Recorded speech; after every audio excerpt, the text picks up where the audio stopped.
Good afternoon, everyone. My name is Arjun. I am a student of second year, currently pursuing my graduation from Government College Hisar in Humanities. I am doing my internship from Nagpal Academy. Today's topic for our simple interest. तो सबसे पहले पता होना चाहिए कि principal क्या होता है। प्रिंसिपल वो मनी होती है जो हम किसी से उधार लेते हैं। अब इंटरेस्ट वो एक्स्ट्रा मनी होती है जो हम प्रिंसिपल जो हमारी अमाउंट है उसके ऊपर जिस इंसान से हमने मनी ली है उसको एक्स्ट्रा मनी पे करते हैं।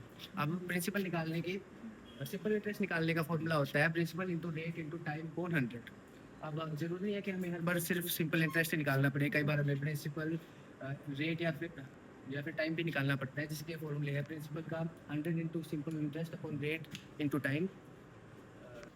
Rate is equal to 100 into simple interest upon principal into time, and time is equal to 100 into simple interest upon principal into rate.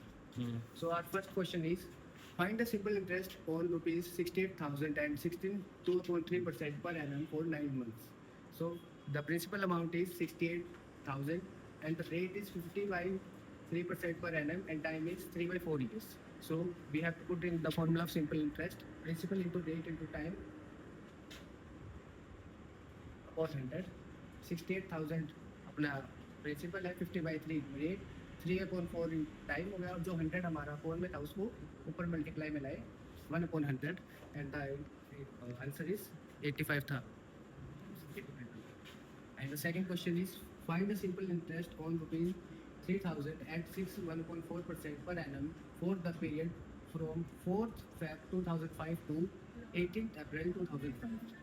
So सबसे पहले हमें टाइम कैलकुलेट करना पड़ेगा।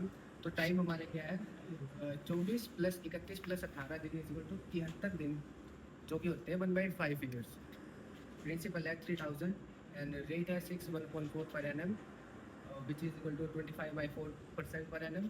तो सिंपल इंटरेस्ट का फॉर्मूला लगाएंगे, प्रिंसिपल 3,000, रेट है अपना 25/4 इंटू टाइम है 1.5 इंटू जो बटे में 100 वो ऊपर जाके मल्टीप्लाई में गया, और answer is 37.50। Thank you sir.